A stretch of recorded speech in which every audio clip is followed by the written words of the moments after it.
world barely registered it at first, a moment that appeared to be nothing more than routine diplomacy between two neighboring nations, the United States and Canada. On the surface, it felt ordinary. Another closed-door discussion. Another negotiation concluded quietly. But beneath that calm exterior, the impact of a single rejection began to spread. Slowly, deliberately, and it could not be ignored. What looked like a polite refusal soon revealed itself as a subtle act of defiance. The world barely registered it at first, a moment that appeared to be nothing more than routine diplomacy between two neighboring nations, the United States and Canada. On the surface, it felt ordinary. Another closed-door discussion. Another negotiation concluded quietly. But beneath that calm exterior, the impact of a single rejection began to spread. Slowly, deliberately, and it could not be ignored. What looked like a polite refusal soon revealed itself as a subtle act of defiance.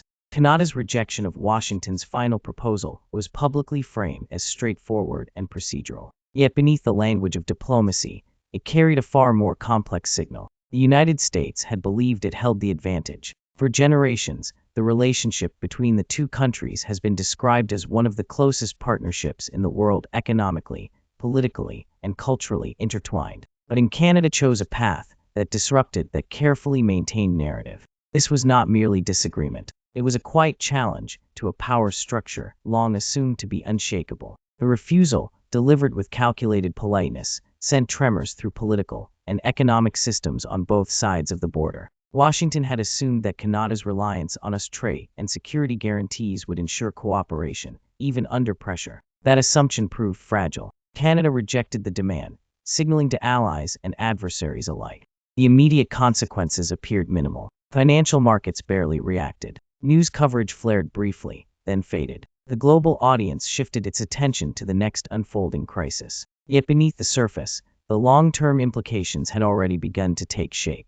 Canada's decision raised profound questions about the future of North American relations, about power balances within alliances, and about what truly happens behind the closed doors of geopolitics. For Washington, the rejection struck at credibility. The long-held belief that Canada would always ally, that American leadership would always be accepted, had been quietly dismantled. What his policymakers failed to recognize was the depth of Canada's growing dissatisfaction and discontent that had been building patiently beneath years of cooperation. This was not simply one country declining another's offer. It reflected changing power dynamics in the 21st century. To understand why Canada rejected Washington's proposal, one must look beyond personalities and short-term disputes. At its core, the decision emerged from institutional pressures that had been accumulating for years. Historical precedent, combined with shifting global realities, altered the strategic calculations of both nations in ways neither fully anticipated.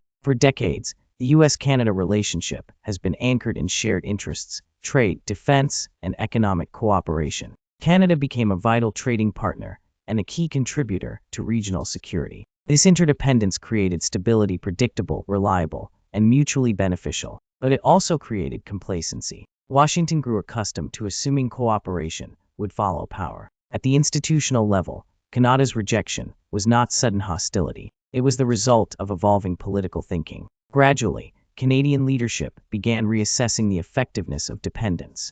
Domestic concerns, trade imbalances, environmental responsibility, and national identity reshaped decision-making frameworks. In a world increasingly defined by multipolar competition, Canadian policymakers reconsidered traditional alignments, seeking strategies that better protected long-term interests. Canada's political system itself was changing. The rise of more assertive national voices fueled a reassessment of the moral and political assumptions long associated with US leadership.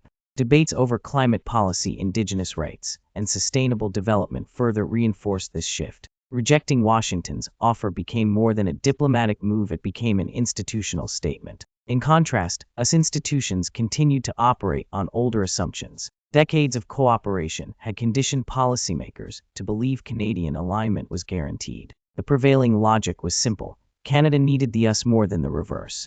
Canada's rejection was not reckless defiance. It was a structural response to internal pressures demanding a new approach. Institutions across Canada, political, bureaucratic, and diplomatic, began operating under a new logic. Sovereignty, diversification, and strategic flexibility became priorities. The rejection reflected a deeper institutional shift, a recognition that alliances must rest on reciprocity, not habit. How Canada viewed its role within long-standing partnerships. Washington's reaction was predictable, and that predictability became its weakness. For years, US dominance in North America had been treated as an unquestioned fact. Political, economic, and military influence appeared permanent. But power dynamics were already changing both globally and within Canada itself. US decision-makers continued to view international relations transactionally, assuming strength alone. The idea that Canada could resist without severe consequences seemed implausible. That assumption ignored slow but decisive changes inside Canada's domestic and foreign policy strategies. Canada was no longer responding to a single proposal. It was asserting an evolving geopolitical position. Diversified trade ties with Europe and Asia reduced dependence on Washington. Engagement in multilateral climate and human rights initiatives strengthened diplomatic confidence. As the US retreated from multilateral leadership, Canada quietly stepped forward, gaining both agency. Canada's leadership increasingly recognized that national interests did not always align with Washington's priorities. Environmental sustainability, public sentiment, and long-term economic resilience began outweighing short-term political gains. Washington's misjudgment stemmed from an outdated worldview rooted in post-World War II dominance. That global order had been eroding for years. Rigid alliances built on assumed supremacy were being tested. Canada's rejection was not an isolated incident. It was part of a broader recalibration of how the country viewed its place in the world. In the days that followed, reactions unfolded quietly. Behind closed doors, Ottawa moved to reinforce its position without public spectacle. The message was deliberate and controlled. This was not hostility, but principle. Canada would no longer operate as a passive or junior partner in decisions shaping its future. The consequences continued to unfold gradually. Trade discussions became more cautious. Diplomatic language shifted. Strategic patience replaced automatic alignment. Canada's rejection of Washington's offer ultimately marked a turning point, a reminder that modern geopolitics is shaped less by overt confrontation and more by calculated restraint. In asserting its autonomy, Canada revealed a deeper truth. In a changing world, even the strongest partnerships must adapt or risk erosion. Across international capitals, policymakers watched closely. Allies assessed their own leverage. Middle powers reconsidered long-standing assumptions. The perception of US dominance began to show cracks. Canada's stance suggested that alliances could be renegotiated rather than inherited. This recalibration did not produce immediate confrontation, but it altered expectations. The balance between cooperation and sovereignty was being quietly redefined, reshaping how power operated. What initially appeared to be a minor, diplomatic moment revealed deeper second-order consequences. Global perceptions began to shift. Other nations quietly took note. Canada's decision demonstrated that resistance was possible, even within the closest alliances. The ripple effects extended into trade, defense, and diplomacy. US authority, once viewed as unassailable, now faced subtle contestation. Canada's move became a signal not of rupture, but of transformation. In Washington, disbelief slowly gave way to introspection. Internal reviews began.